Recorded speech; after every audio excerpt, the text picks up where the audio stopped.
Assalamu alaikum wa rahmatullahi wa barakatuh. Can all of you hear me?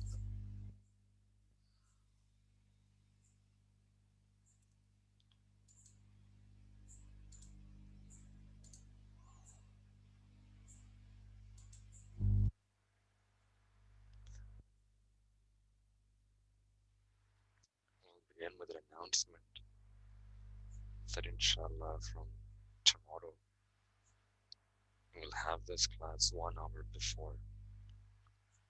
So currently it's scheduled at about 12 midnight Pakistan time. So I'm going to move this 1 hour before inshallah and have this class at 11 p.m. Pakistan time. Inshallah, this would be a continuation of the series that we did last Ramadan. Last Ramadan Mubarak, we completed about 30 names of Allah subhanahu wa ta'ala.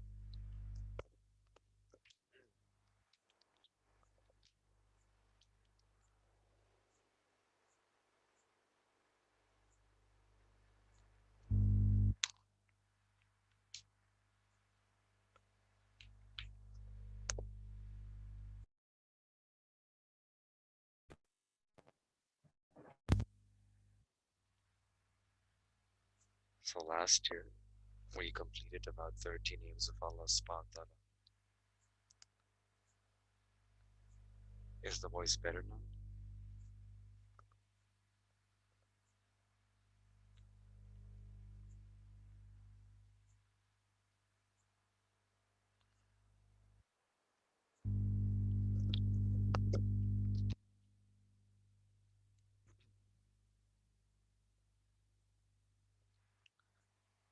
Bismillahirrahmanirrahim.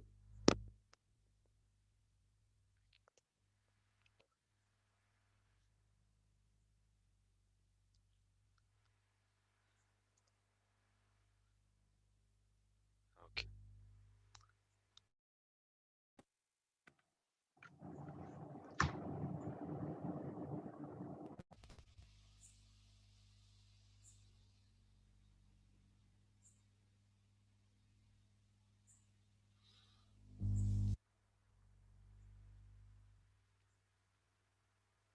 Can all of you hear me now?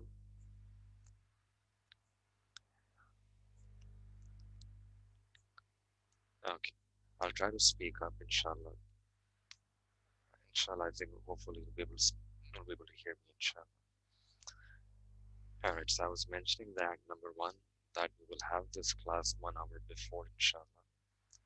So currently we have it scheduled for 12 midnight Pakistan time. I'm gonna move it forward. Rather, we're gonna move it backward and have it inshallah at 11 p.m. Pakistan time. And second announcement is that we will be continuing this series. This will be a continuation from previous Ramadan. Last Ramadan, we completed about 30, roughly 30 names of Allah subhanahu wa ta'ala. So we would be trying to um, complete the other remaining names of Allah subhanahu wa ta'ala. And our next class onwards, inshallah, we'll also have on the slide the name that we are discussing and the translation, brief notes about that name as well.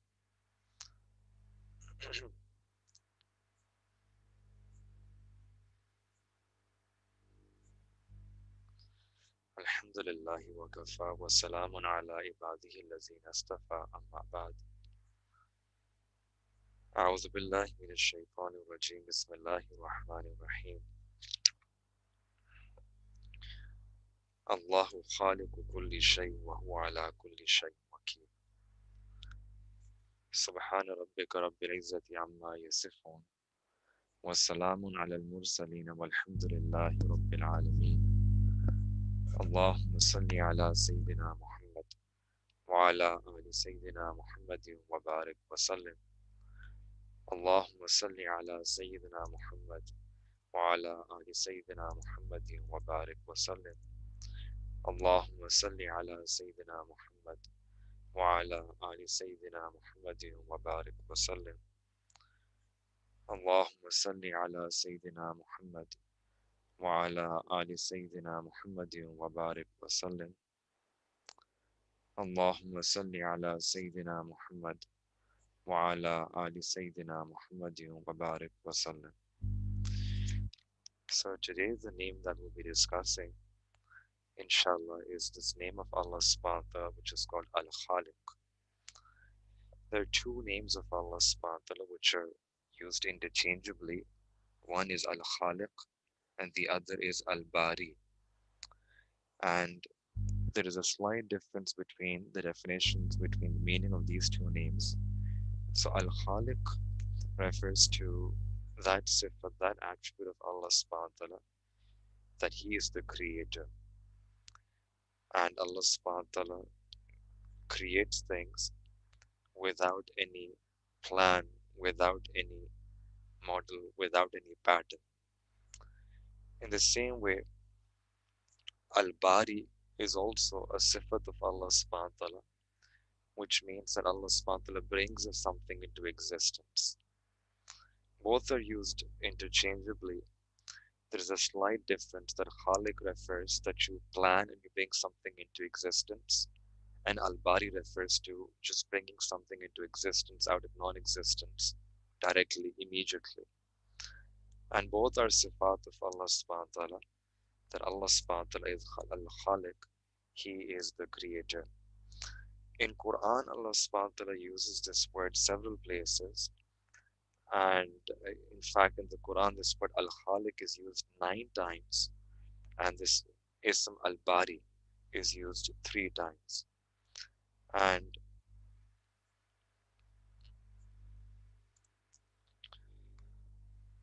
Allah subhanahu wa ta'ala, the creation of Allah subhanahu wa ta'ala is everything, is all around us.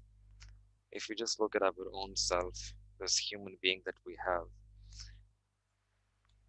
many doctors, scientists, research scholars, they're doing the research in their laboratories and their labs, in the universities and many educational institutions, trying to understand who is a human being, understand the mechanisms of human body.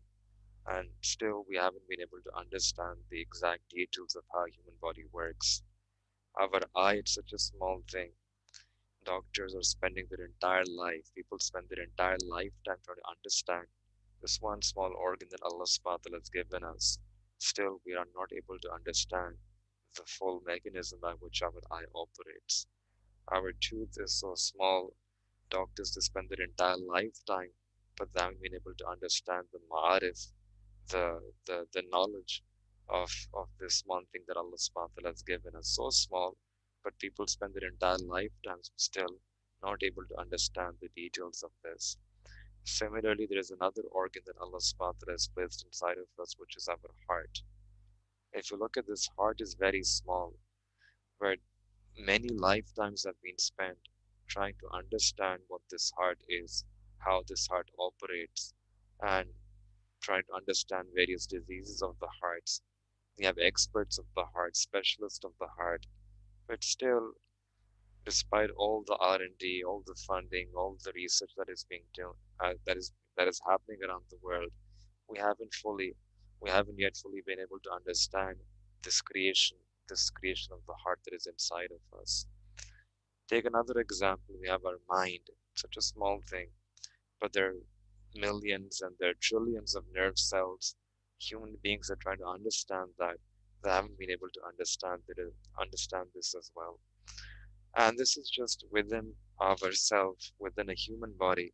When you look outside, Allah subhanahu wa ta'ala in Quran mentions with a lot of ihtimam, there's a lot of detail and a stress, but Allah subhanahu wa ta'ala opens up so that, and the reason why Allah subhanahu wa ta'ala does this is because when a person reflects on the creation of Allah, this is a way through which a person can attain yaqeen in the existence of Allah subhanahu wa ta'ala himself. And one of the basic foundations of our iman is to have yaqeen on Allah subhanahu wa ta'ala, to have certainty in our iman on Allah subhanahu wa ta'ala. And this is the foundation. The stronger our yaqeen on Allah subhanahu wa ta'ala, the stronger our iman will be, the stronger our amal will be, the stronger our actions will be. Everything else will follow automatically. If a person's yaqeen, if the person have solid conviction about the existence of Allah, about the being of Allah subhanahu wa ta'ala. And one of the ways in which, there are several ways, one of the ways in which a person can attain yaqeen in the existence of Allah subhanahu wa ta'ala is simply by reflecting on the creation of Allah subhanahu wa ta'ala. And Allah subhanahu wa ta'ala mentions in the Quran that Allahu Khaliqu kulli shay, that Allah is the Khaliq, is the creator of every single thing. And in elsewhere, Allah subhanahu wa ta'ala mentions that Inna Allah Khaliqul Habbi wan Nawa, that Allah subhanahu wa ta'ala, He splits open the seed and the seeds of different fruits that we eat. Allah splits that open. Khaliqu yukhrijul hayya min al mayyiti. And then Allah subhanahu wa ta'ala extracts life, life organisms from those things which are dead. Allah from non-existence, Allah subhanahu wa ta'ala, from dead things, Allah subhanahu wa ta'ala creates life. Wa mukhrijul mayyiti min al hayy. And Allah subhanahu wa ta'ala makes living objects die. So from life, Allah subhanahu wa ta'ala creates death. And from death, Allah subhanahu wa ta'ala creates life. ذَلِكَ اللَّهُ فَأَنَّا تُؤْفَكُونَ. So this is Allah subhanahu wa ta'ala. And then why are you returning? Why are you turning away from Allah subhanahu wa ta'ala? And Allah subhanahu wa ta'ala, in these examples, Allah is mentioning that look at this crop, look at the wheat, look at the fruits, look at the things that you have which are dead. And then Allah subhanahu wa ta'ala gives them life. Allah subhanahu wa ta'ala makes them grow. And within a few days, they develop into a sapling, a seedling, they come out. And just reflect on this. When you reflect, you will understand the qudrat of Allah, the creation of Allah, the sifat of Allah, that Allah subhanahu wa ta'ala is Al-Khaliq. This doesn't happen on its own. Allah subhanahu wa ta'ala is nourishing them. Allah subhanahu wa ta'ala is nurturing these processes. Elsewhere in the Quran, Allah subhanahu wa ta'ala mentions about the land, that huwa alladhi, Allah subhanahu wa ta'ala is that being, ja'ala lakumul arda zalulan, was made this earth flat for you. Famshu fi manakibiha, so that you can travel on this. Wa kulu min rizqihi, and you can eat from the rizq that Allah subhanahu wa ta'ala has given. Wa ilayhi nushur, and then you will die and then you will return. You will be raised up again and you will be returned back to Allah subhanahu wa ta'ala. So this earth Allah has created and made this earth for us as well. About insan, Allah subhanahu wa ta'ala mentions in the Quran that wafi anfusikum afala tubsiru. That, oh insan, why don't you reflect in your own self? Why don't you just go and introspect, and you will find nishaniya, you will find signs inside of yourself, that we created you from mud, and then we created you from a drop of impure water, impure drop, impure liquid. And then look how Allah subhanahu wa ta'ala created that and made it into a beautiful human being. So this is a way through which Allah subhanahu wa ta'ala wants us to, Allah wants us to reflect. And when a person reflects on the creation of Allah, this is the way through which a person can attain yaqeen in the Zat of Allah, in the sifat that Allah subhanahu wa ta'ala is Al-Khaliq. Elsewhere in the Quran, Allah mentions about the food and says, "Fal yanzuril insanu ila ta'ami." That insan, human beings, should look at the food that they're eating. Anna sababana al-ma'a sabba. That we showered water. We blessed him with water, and this water, this rainfall, came down from the sky in heavy downpours. Thumma shakakna al-arda shakka. And then because of this water, Allah says, we split open the land. We split open the land, made it fertile for irrigation, for cultivation. فَأَنبَتْنَا فِيهَا حَبًّا. And then we placed seeds inside of this soil. وَعِنَبًا وَقَصْبًا. And we allowed this fertile land to grow different fruits, different vegetables, like grapes and wines and dates for you. وَزَيْتُونًا وَنَخْلًا. And zaytun and dates. وَحَدَائِكَ غُلْبًا. And these lush green gardens came out from that soil. وَفَاكِهَةٌ وَأَبًّا. And fruits and chara, the fodder for animals, that also Allah subhanahu wa ta'ala grows from this soil. and we utilize these things for ourselves. Allah subhanahu wa ta'ala is telling us in the Quran that you reflect on these signs around you. You reflect on these signs around you and you draw a conclusion that this is coming from Allah subhanahu wa ta'ala. And a person through this attains yaqeen on the being of Allah subhanahu wa ta'ala. Now, this is a very important topic which I felt I will start with today. There are many other sifat of Allah subhanahu wa ta'ala, but I thought I was going to start with this sifat of Allah subhanahu wa ta'ala's khalqiyat, right? That Allah subhanahu wa ta'ala created every single thing, and Allah subhanahu wa ta'ala created everything in a very particular way.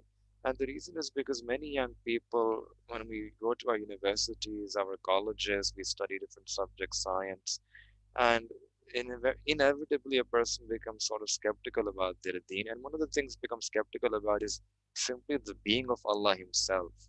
And young people, they come and ask questions that Allah exists, and how do we know that Allah subhanahu wa ta'ala exists? And the question is that how do we attain yaqeen on the existence of Allah, right? And this is a shak that sometimes can take a person's iman weak and make a person's iman sort of shaky. That's why in the Quran, Allah actually begins the Quran by saying that Zalikal Kitab, that this is a book. And the first thing about this book is La Raiba Fi, there is no shak in this kitab. There is no doubt in this kitab. Then Allah mentions Hudal lil Muttaqeen, right? That this is a kitab which is going to give hidayah for those who have taqwa. So first, even before telling that this is a book of hidayah, Allah subhanahu wa ta'ala is mentioning this book does not have any shak. This does not have any doubt. So imagine if there is a person who has a shak about Allah, then what what kind of ibadah would that person do? How can that person be able to attain the marifat of Allah subhanahu wa ta'ala? And since we live in this time, which is Qurbe Qiyamah, where so many fitnas around us, one of the major fitnas that we are living in is precisely this age when, because of different subjects that we are studying, because of our schooling, because of our environment, that Iman on Allah subhanahu wa ta'ala becomes shaky. And many times it happens that our professors, our teachers, they tell us something, they ask questions, they raise objections against Islam, and a young boy or a girl, they get confused, right? They don't have an answer. And this is the mamul of Iman. So one should be very strong about their Iman. And the more yaqeen we have about our Iman on Allah, that Allah is our Khaliq, Allah is our Creator, the better it is for ourselves, the better it is for our deen. This is the foundation, this is the starting point of our deen. And that's why the Prophet says, he also taught us a particular dua that we should make to Allah subhanahu wa ta'ala, that Allah saves us from this shak, from this doubt. It's a very beautiful dua, short dua that all of us can learn as well. Allahumma inni a'udhu bika min ash-shakki wa shirki wa nifaki wa shiqaqi wa su'il akhlaq. That, oh Allah, I seek refuge in you from shak and from shirk. And what is interesting about this dua is that the first thing that a person is seeking refuge in, and this is being taught by the Prophet ﷺ, first thing is that we seek refuge in shak. We seek refuge in Allah from shak, from doubt. And then after that was shirki. Any shak is so important. These doubts, they can destroy a person's iman. That's why the first thing is that we are asking Allah, that Allah save us from shak, and then Allah save us from shirk as well. So today it's very, uh, the environment that we are living in, many people have many questions about their iman, and we we should we shouldn't sort of get scared about this. We shouldn't get worried about this. Rather, when people start asking questions, we should be confident about our iman, because Allah subhanahu wa ta'ala is Al-Khaliq. Actually, one of the things that happens is this, that they will ask you, there's one question we should ask, that how did this world, how did this universe, how did this entire galaxy came into existence? And normally the reply is that there's going to be matter. There's a Big Bang theory. And then gradually the entire universe came into existence. So when you ask this and they say there was matter and then everything started from that, we should ask them about their initial assumptions. That why are you assuming there was matter initially? Who created that matter? And if you ask that question, that who created that matter, they won't have any reply for that. They have to assume that there was something, some matter, whatever they call it, some matter, but from that everything came into being. So if you just stop them on that first, then why are you making this assumption, right? That there is matter, right? If we say that in the beginning there was no matter, there was Allah subhanahu wa ta'ala. Allah subhanahu wa ta'ala created even that first matter, that initial matter, that prime matter. And then from that Allah subhanahu wa ta'ala created different creations. So it's, you have to start right from the beginning. You sort of ask them about their assumptions. Uh, for them, their matter is blind and deaf. And for us, Allah subhanahu wa ta'ala is Al-Hayy. Allah is listening, Allah subhanahu wa ta'ala sees. So, there's a way how you start. What are your first principles?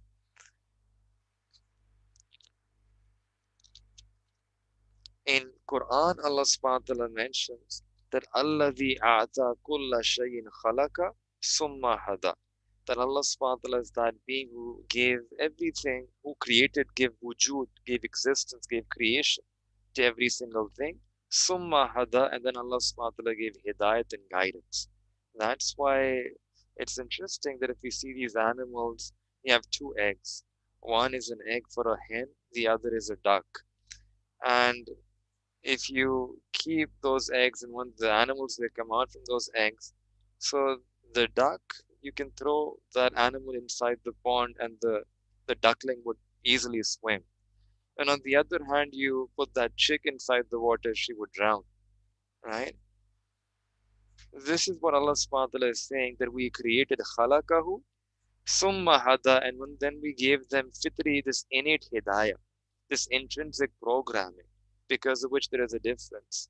That the two animals are coming out at the same time from that egg, and then one has been given this internal programming that it can swim on water, swim and can stay afloat on water, and the other is a land creature. This is the hidayat of Allah subhanahu wa ta'ala.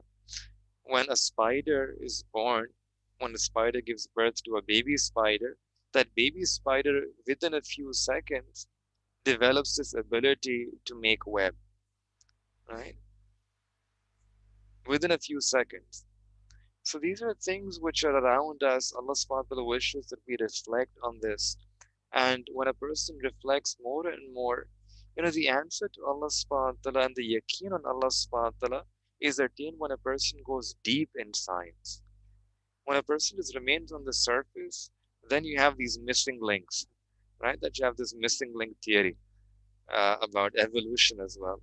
But when a person goes deep inside the how these things operate, what this creation is, that is when a person realizes that there's such mysteries of life, where only the answer is that Allah subhanahu wa ta'ala created all of these life forms, and that is the answer that solves all these mysteries. Otherwise, there is no scientific assumption or hypothesis can explain this so well, right? Allah says in Quran that وَفِي الْأَرْضِ آيَاتٌ لِلْمُوقِنِينَ, that on the earth there are signs, there are nishaniya for those who wish to attain yaqeen. Wafi anfusikum, and there are also ayat and signs inside of them. And then afala tubasirun. Why don't you reflect? Why don't you see? Why don't you ponder on the things around you? Yani there are nishani of Allah subhanahu wa ta'ala outside of you. There are nishani of Allah subhanahu wa ta'ala, signs of Allah within you, right? We look at the sky, we look at the sun, we look at the moon, we look at the earth. Every single thing there is a sign. It's reflecting the creation, the creation of Allah subhanahu wa ta'ala, that Allah subhanahu wa ta'ala is Al-Khaliq. So when a person realizes that Allah subhanahu wa ta'ala is Al-Khaliq, then one of the things that we should respond to is that we should not just, our duty is not just to do ghawr and fikr, not just to reflect on the Quran and on the creation around us, but also we should understand that when Allah subhanahu wa ta'ala has given us so much, we should also be thankful and grateful to Allah subhanahu wa ta'ala for these blessings.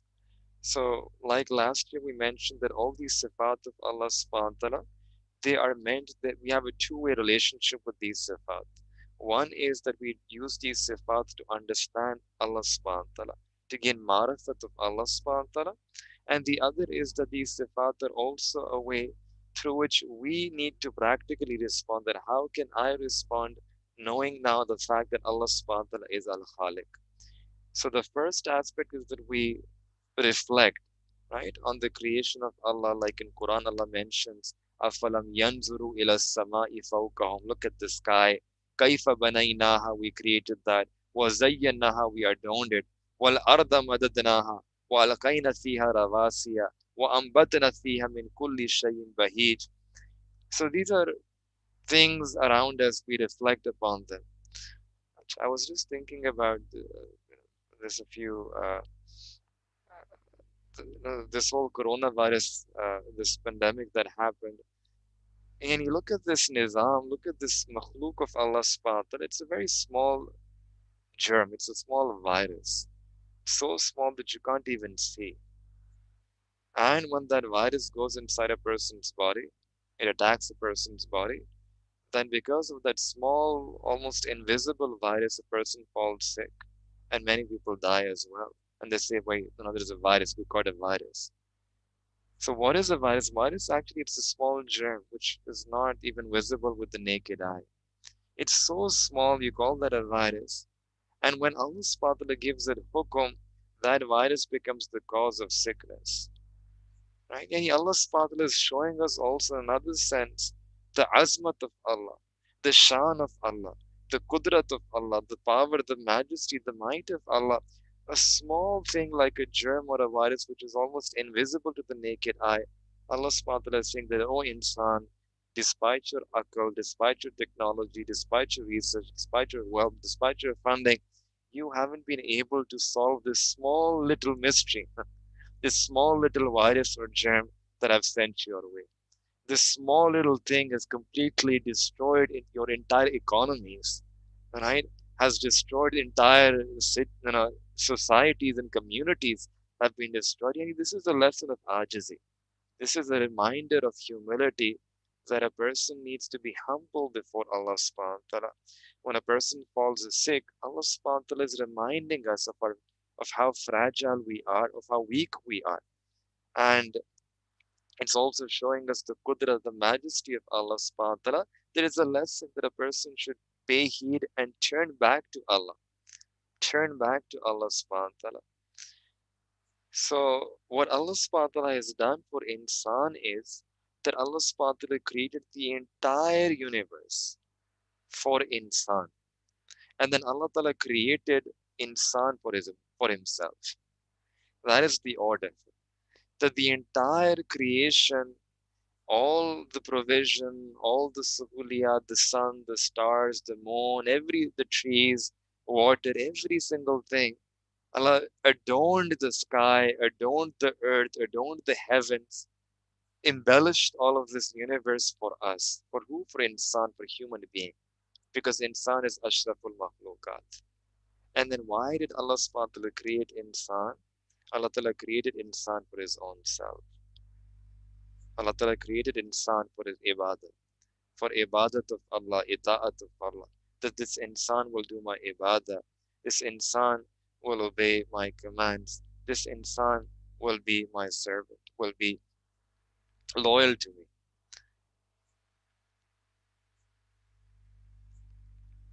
One of the changes and transformations that we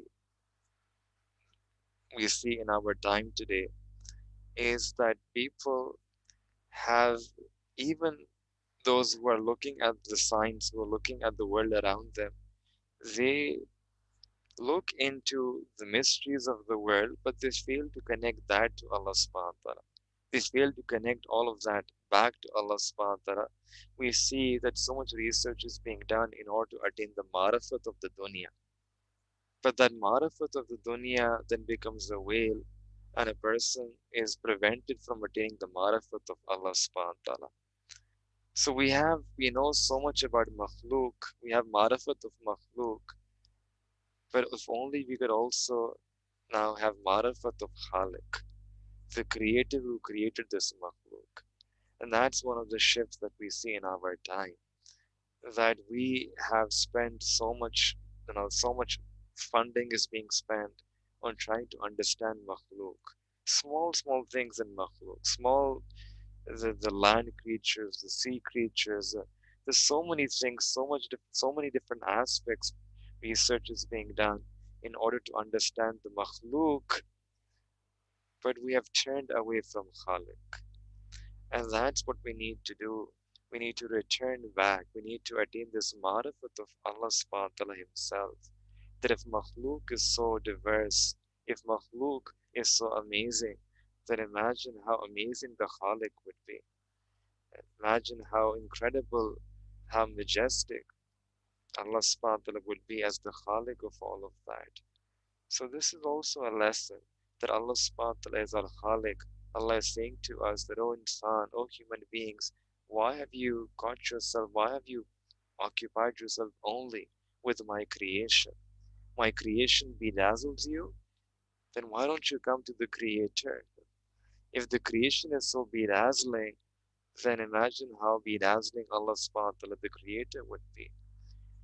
So Allah subhanahu wa ta'ala, this is a shift that we have to make. And one of the things that enables the person to make this shift, we are people who are caught up in makhluk, right? Khalik makhluk. We are people who are living in makhluk, and it's understandable in one sense because we open our eyes and we see makhluk around us. We close our eyes and we're thinking about makhluk in our dreams as well. We're totally surrounded in our environment where day and night we're always thinking about makhluk, and we're just sort of roaming around in circles. What we need to do is that we need to find a way to disconnect with the makhluk so that we can connect with our Khaliq, with Allah subhanahu wa ta'ala. And then when we have this connection with our Khaliq, Allah subhanahu wa ta'ala, then with that connection with Allah in our heart, then we will reconnect with the makhluk. We don't leave makhluk. We don't start living in a cave. Islam is not about monasticism. Islam means that you have to live in this world. You have to have these relationships with people around you. You have to live in your workplace, your market, your university, your job, your business, all of that. You need to carry everything together with you. You can't just hide from life or live in a cave. However, what Islam teaches us is that yes, you do all the things that you're supposed to do in the dunya, but you do that with taluk with your Khaliq, with having a relationship with your Malik, your Allah subhanahu wa ta'ala.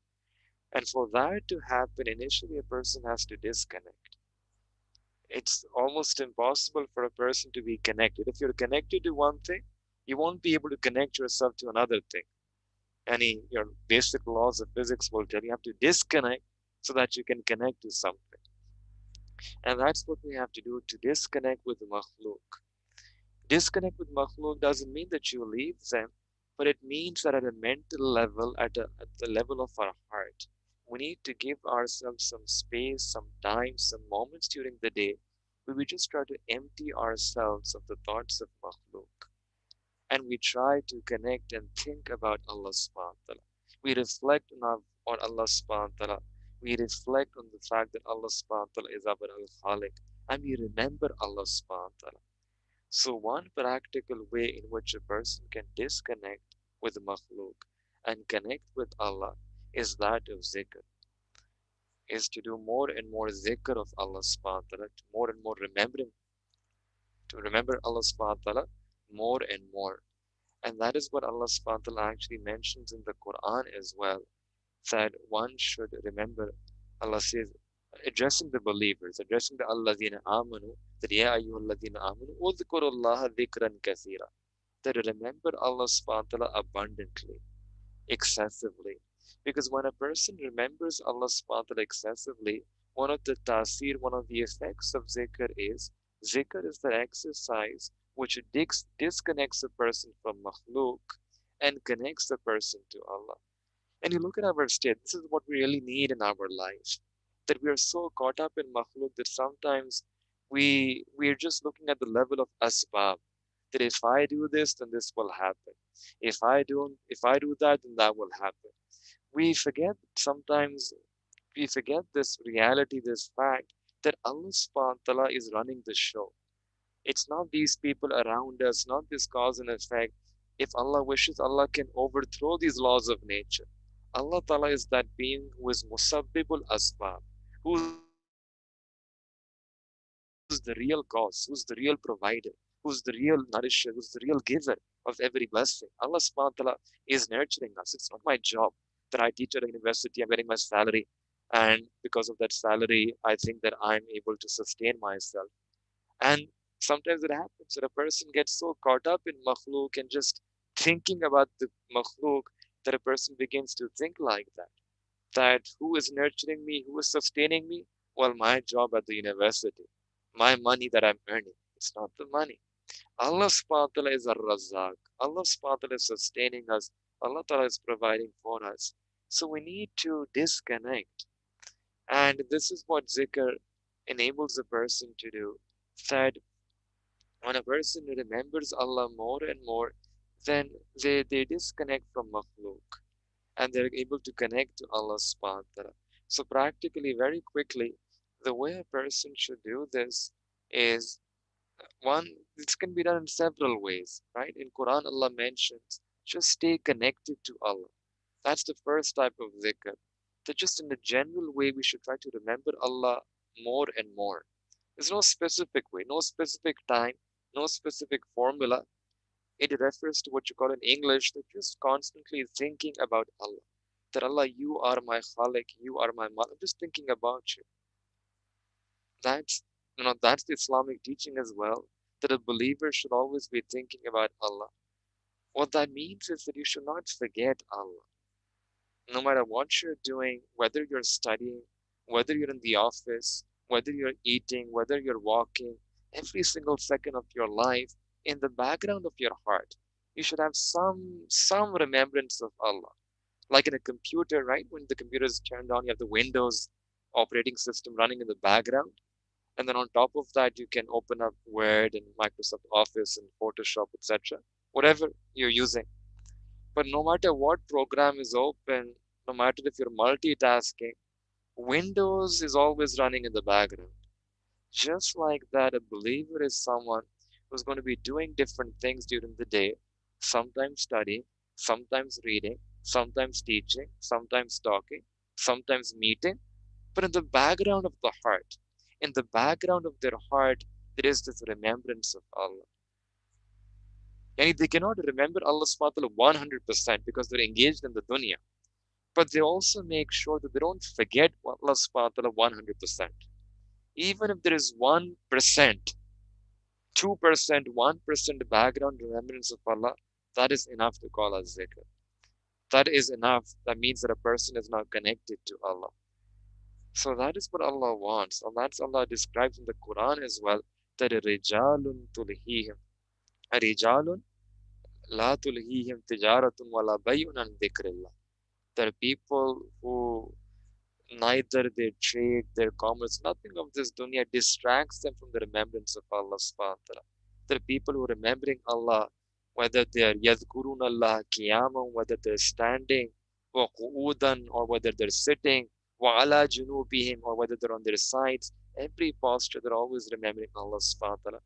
So one of the things we can help us to connect to Allah subhanahu wa ta'ala as our Khaliq is to remember Allah more and more. It just generally, there's not any specific way, just generally remember Allah subhanahu wa ta'ala. This is who the Sahaba Ikram were.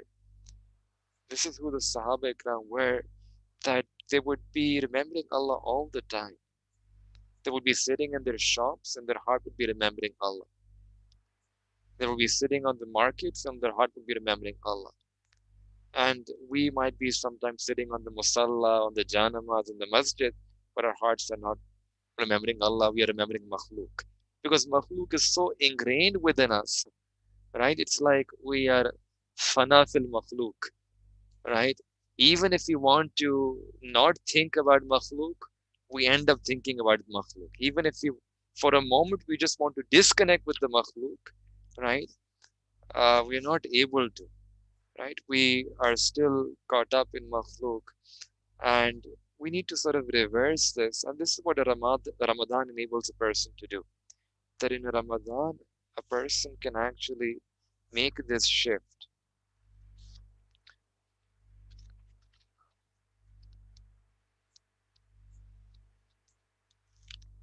A person can actually make this transformation, make this shift. They can flip this over from having so much makhluk in our hearts.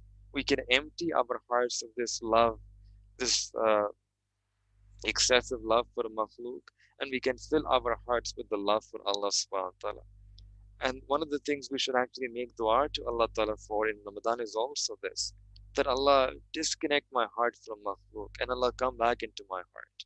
Allah, I want such a heart that is remembering you all the time. Just like the fact my heart is remembering makhluk all the time, that even if I want to forget makhluk, I'm not able to forget makhluk. Allah, I want a heart in the same way. I want a heart that remembers you in the same way, a heart that remembers you exactly in the same way that I'm remembering you all the time. And even if I want to become forgetful of your remembrance, I'm unable to do so. This is what you call flipping it. And that's what Ramadan is all about. We use the barak of Ramadan by making dua to Allah, by tapping into the power, the barakah of this month, by making dhikr of Allah, remembering and thinking about Allah more and more, we flip this. It's easier to make this flip in this month, and we ask Allah that Allah bless us with such a heart which is always remembering you, a heart which is not distracted from you, a heart which feels your nearness, which feels the sweetness of your closeness all the time. Allah, I'm sick and tired of being caught up in these false loves of makhluk. I'm sick and tired that all the time I'm just thinking and getting worried about makhluk. Allah, I just want to turn away. I want my heart to turn away from that and turn towards you. So Ramadan then is a month to make this flip. It's a month to turn back to Allah subhanahu wa ta'ala. And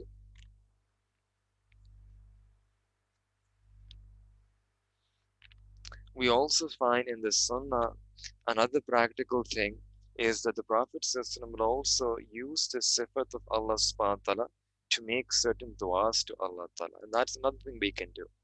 That we can ask Allah subhanahu wa ta'ala that, Ya Allah, Allah, you are Al-Khaliq. And we implore you, we invoke you by this attribute of yours, that you are Al-Khaliq, that Allah, you disconnect us from your makhluk and you connect us to yourself. That Allah, we ask you out of this sifat of yours, that Allah disconnect from your makhluk and connect us to yourself, Ya Allah. So there are some beautiful du'as that are mentioned in the Sunnah. Uh, the Prophet ﷺ would make this du'a. So for example, one du'a the Prophet ﷺ would make using the sifat of Allah being Al-Khaliq. The du'a goes as follows. The Prophet ﷺ said that Allahumma antal khallaqul azim, that, oh Allah, you are the creator of everything. You are the Khaliq, you are the creator of everything. Al-Azim, Allahumma innaka sami'un alim. Allahumma innaka ghafurur rahim. Allahumma innaka rabbul arshil azim. Allahumma innaka antal jawadul kareem. And then the Prophet ﷺ asked for 10 things in that dua. Number one, faghfirli. Oh Allah, forgive my sins. Oh Allah, remove all my sins. And a person can make this niyat of all the gunai kabira, gunai saghira, the major minor sins. Number two, warhamni, that Allah shower your rahmat upon us and shower this incredible rahmat upon us, after which there is no sorrow in my life, there is no sadness in my life, there is no difficulty, there is no taklif, there is no calamity. Everything is swept away by this wave of your rahmat. Warhamni, Allah shower rahmat. Number three, wa'afini, and Allah grant me afiyat. I don't know which solution is the best to my problem. Allah, I ask you that you grant me that solution which has the most khair for me and save me from all kinds of risks and dangers. Allah, you grant me afiyat, goodness, well-being in every aspect of my life. Number four, warzuqni, that, oh Allah, grant me rizq. In Arabic language, rizq refers to everything or anything that you need. Anything that you need. So Allah, I ask you, waradhukni, grant me rizq, yani fulfill every need that I have, every want that I have. Allah, make arrangements in such a way that all my needs are fulfilled. Then number five, wasturni.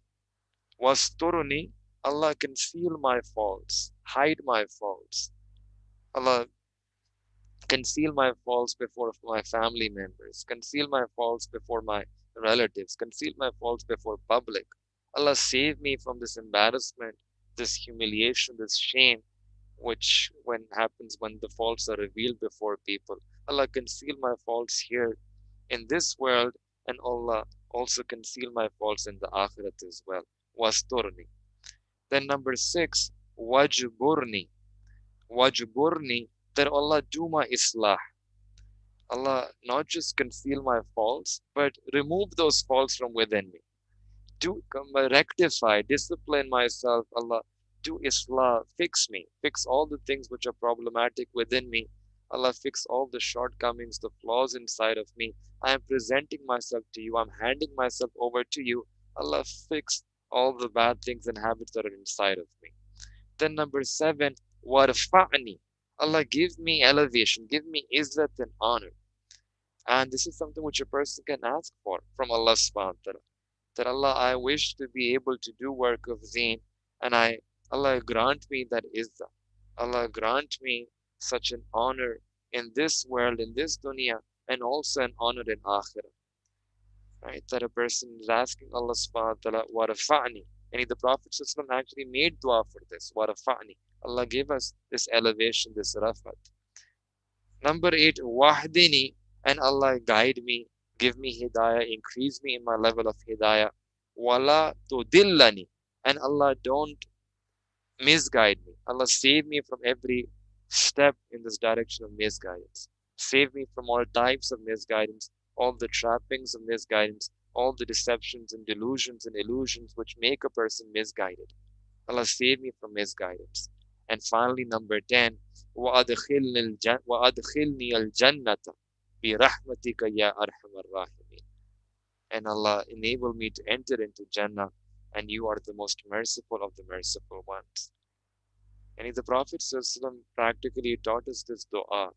Beautiful dua, such a comprehensive dua, such a jami dua, which encompasses every goodness of this dunya as well as akhirat. And we should try to make use of this dua and ask Allah subhanahu wa ta'ala for these ni'matin. In another hadith, the Prophet ﷺ said that there is a particular dua where which contains the sifat of Allah, that Allah is Al-Khaliq. And the Prophet ﷺ said that whoever recites this dua morning and evening, and they make this the regular habit, that every morning and every evening they recite this dua, then after reciting this dua, whatever dua they will recite muttasil to it, Allah subhanahu wa ta'ala will accept that dua as well. So whoever has a habit of reciting this dua morning and evening, then after that, whatever du'as they will make to Allah, Allah will accept those other du'as as well. So what is this dua that we should recite morning and evening? Allahumma anta khalaqtani, that oh Allah, you are the one who created me. Wa anta tahdini, and you are the one who gave me hidayah. Wa anta tut'imuni, and you are the one who gives me food to eat. Wa anta tasqini, and you are the one who give me drinks to drink. Wa anta tumituni, and you are the one who will give me death. Wa anta tuhyini, and you are the one who's going to raise me back up again. Allahumma anta khalaqtani, wa anta tahdini, wa anta tut'imuni, wa anta tasqini, wa anta tumituni, wa anta tahyini. Inshallah, I think I'll also make some kind of an arrangement to make these doors available, so that all of you can have this accessible with you as well. But this is a beautiful dua. The Prophet ﷺ is saying that whoever recites this dua morning and evening, after that, whatever dua they recite, Allah subhanahu wa ta'ala will accept that dua from that individual. So in summary then, we should reflect on the sifat of Allah subhanahu wa ta'ala, that Allah ta'ala is Al-Khaliq. We ponder, we reflect on the creation around us as a sign, as a way to attain yaqeen on Allah subhanahu wa ta'ala. And we are also, we show that gratitude, we show our gratefulness to Allah subhanahu wa ta'ala, that Allah, we are thankful to you for showering us with so many blessings, and everything around us is built for us. And we show that appreciation for Allah. And along with that, we also develop our taluk with Allah Ta'ala.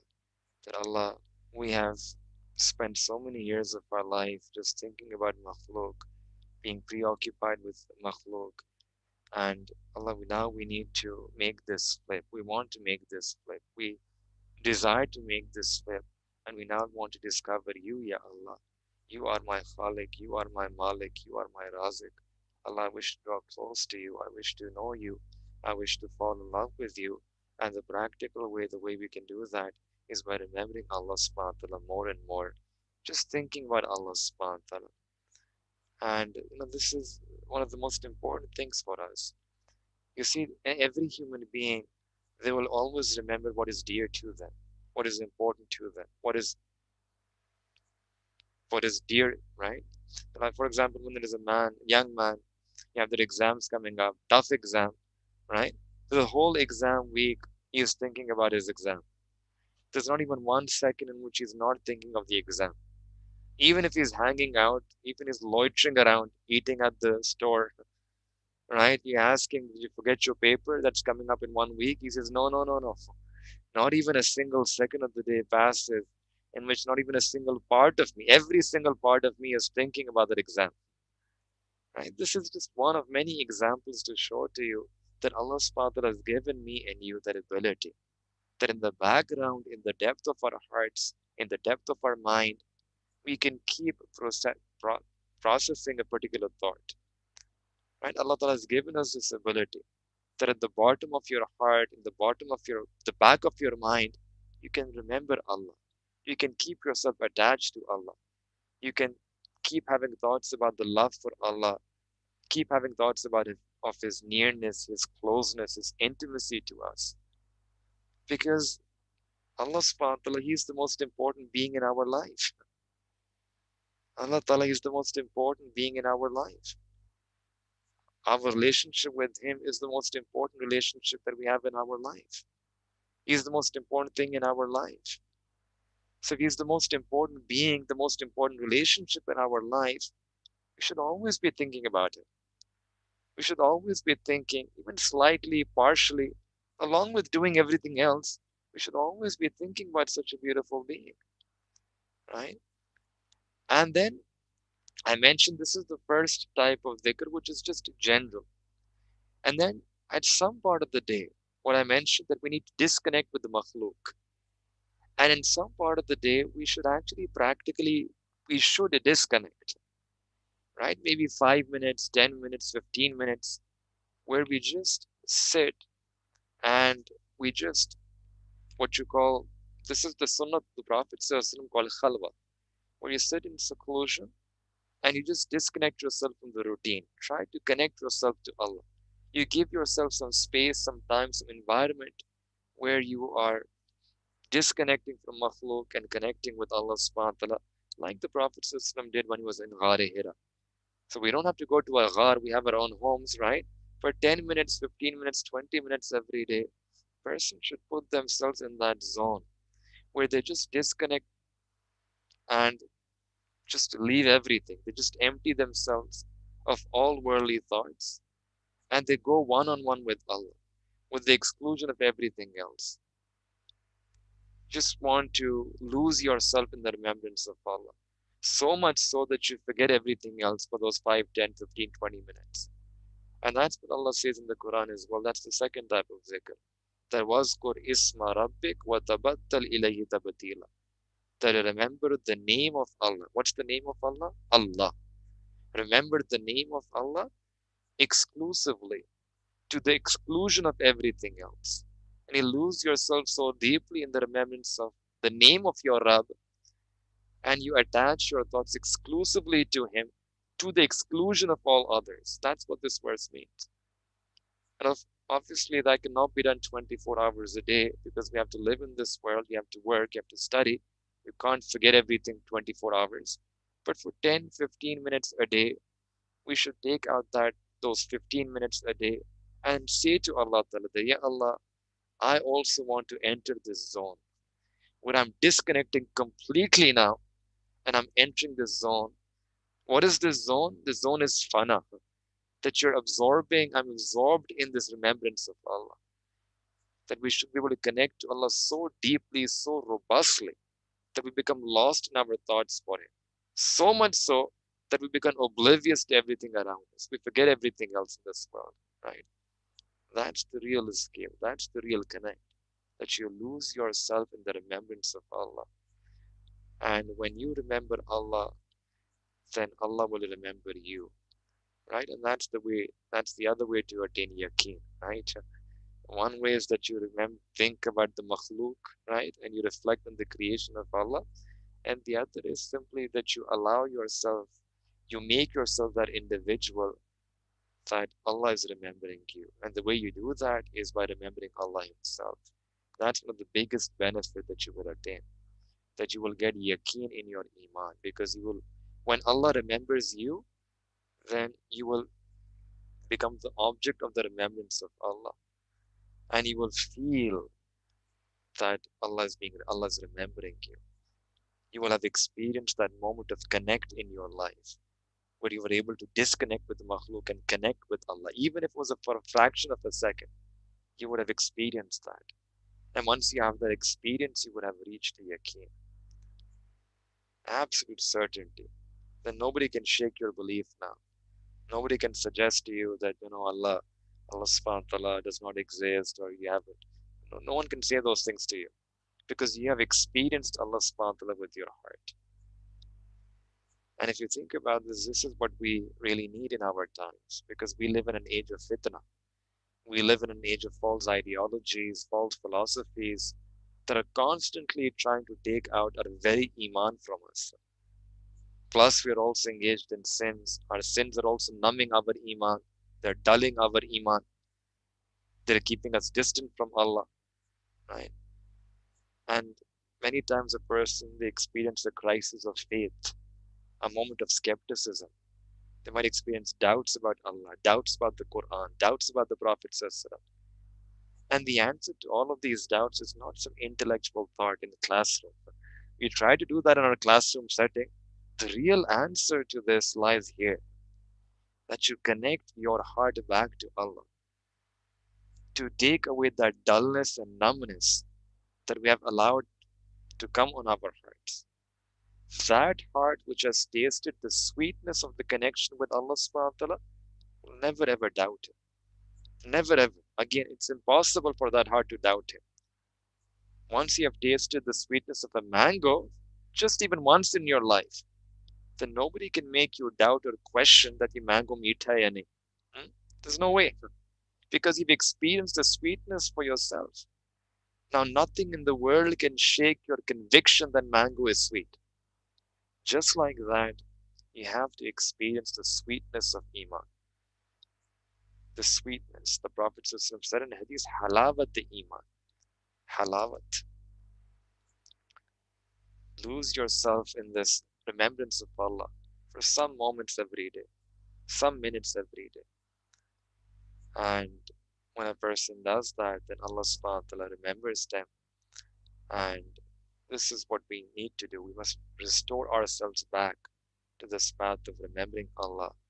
And when a person does that, then will find that we'll no longer be astray. We'll no longer be confused about Islam. That moment who makes himself or herself such that he or she is being remembered by Allah, that moment is successful. And the way to be remembered by Allah is that you remember Him. Right? You remember Him throughout the day. If we can make ourselves such that Allah remembers us, if we can become the magnets of His mercy, if we can attract Allah's remembrance on us, we are guaranteed to be successful. It's only that we have underestimated what the power of Allah's remembrance is. Right? We have underestimated the value of our own remembrance, that we can attract the remembrance from Allah. So we make dua to Allah Ta'ala that may Allah Ta'ala enable all of us in this month of Ramadan, that we can restore ourselves back to this path of remembrance of Allah. And by means of this remembrance, may Allah subhanahu wa ta'ala grant us His marifat. May Allah subhanahu wa ta'ala connect us to Him in such a way that we're never ever disconnected from Him ever in our life. May Allah subhanahu wa ta'ala include our names among those people who are His beloveds. Wa akhiru da'wana alhamdulillahi rabbil alamin.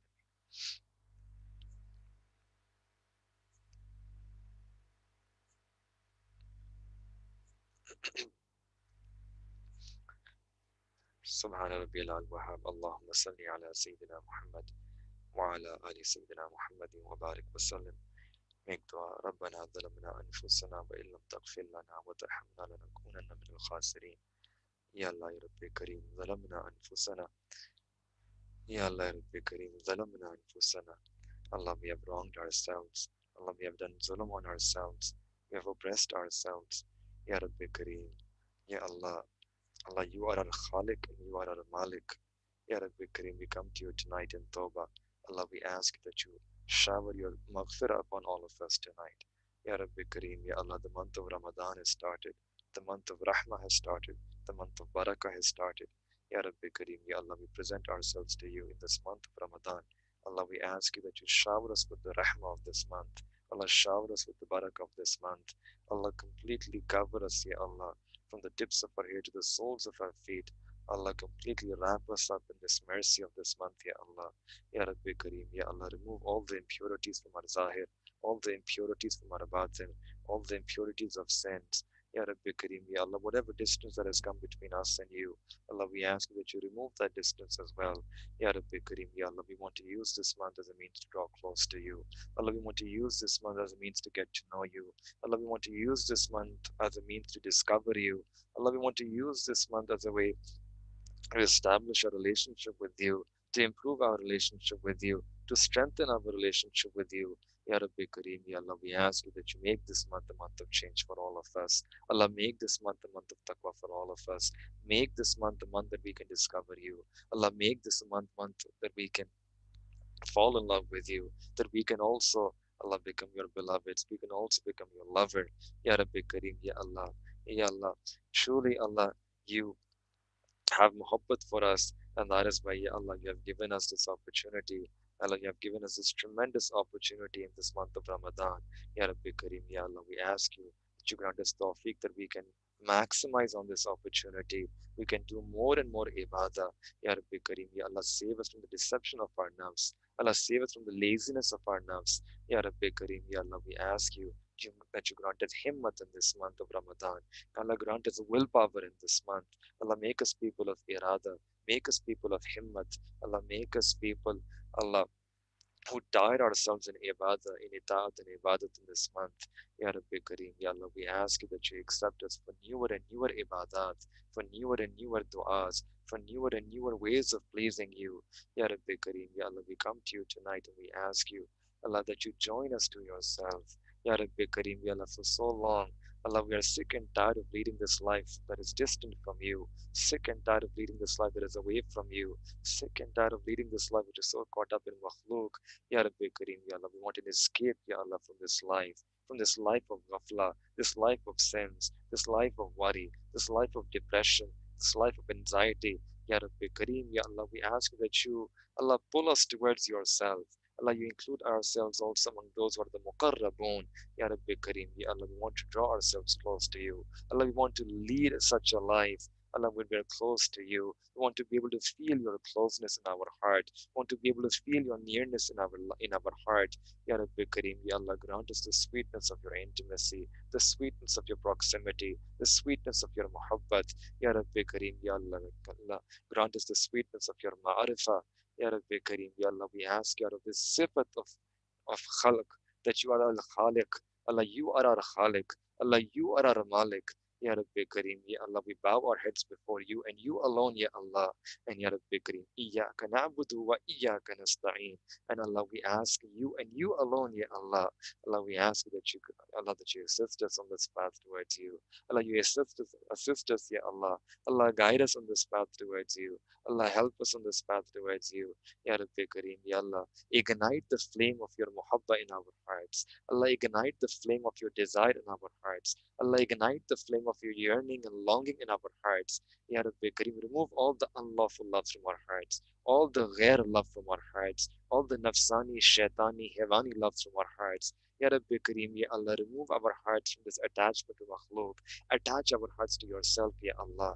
Allah, we wish to give our hearts to you. Ya Rabbi Kareem, Ya Allah, accept our hearts. Allah, come back into our hearts. Allah, fill our hearts with your muhabba. Ya Rabbi Kareem, Ya Allah, we ask you that you clean our hearts. Allah, purify our impure hearts. Allah, revive our dead hearts. Allah, put nur in these darkened hearts. Allah, soften these hardened hearts. Ya Rabbi Kareem, remove the crust and rust from our hearts. Allah, you are Mukallibul Qulub. You are the changer of our hearts. Allah, the Prophet ﷺ said that our heart is between your two fingers. You kallibuha kaifa yasha. You can flip our hearts wherever you wish. Allah, flip our hearts towards yourself. Allah, flip our hearts towards you. Allah, flip our hearts towards your muhabba. Allah, flip our hearts towards your mahbubiyya. Allah, flip our hearts towards your remembrance. Allah, flip our hearts towards your zikr. Allah, flip our hearts towards a life that is pleasing to you. Allah, flip our hearts towards your rada. Allah, flip our hearts towards your liqa. Allah, flip our hearts, Ya Allah, towards this shock for meeting you. Ya Rabbi Kareem, increase us in our desire for meeting you. Grant us a passion for meeting you, for doing mulaqat with you. Ya Rabbi Kareem, increase us in our joy, increase us in our passion, in our desire for meeting you on that day, for being able to get this name of the ru'ya. Ya Rabbi Kareem, this vision of yourself. Ya Rabbi Kareem, Ya Allah, grant us the name of the in our deen. Allah, accept us for the name of the of our deen. Allah, accept us, Ya Allah, for the Allah adorn us with all the sifat and mu'minana that you have mentioned in the Quran. Ya Rabbi Kareem, you are the Muzakki Hakiki. Allah, purify our impure hearts. Ya Rabbi Kareem, these hearts have iman in you. These hearts have muhabbat for you. These hearts have a desire for you. Allah, accept us for the renewal of iman in this month of Ramadan. Allah, accept us for the renewal of tawbah in this month of Ramadan. Allah, accept us for the revival and the renewal of your muhabba in our hearts in this month of Ramadan. Ya Rabbi Kareem, Ya Allah. Allah, we make irada, we make intentions, we make niyat. Allah, accept our intentions from all of us tonight. Ya Rabbi Kareem, Ya Allah, pull us close to yourself, Ya Allah. Ya Rabbi Kareem, Ya Allah, whatever pious intentions any one of us have in our hearts, Ya Rabbi Kareem, we ask you that you grant us according to your own Shane Kareemi. Ya Rabbi Kareem, Ya Allah, we implore you by your kibriyai. Allah, we ask you that out of your kibriyai, out of your shan, out of your azmat, out of your khudai, Ya Rabbi Kareem, remove this azab of Judai. Ya Rabbi Kareem, Ya Allah, remove this azab of Judai. Allah, grant us your nearness. Allah, grant us the sweetness of your nearness. Ya Rabbi Kareem, Ya Allah, make us amongst the muqarrabun. Allah, make us amongst the muhabubin. Ya Rabbi Kareem, Ya Allah, accept these du'as from all of us tonight. ربنا تقبل منا إنك أنت السميع العليم وتب علينا إنك أنت التواب الرحيم وصلى الله تعالى على حبيبه خير خلقه محمد وعلى آله وصحبه أجمعين برحمتك يا رب.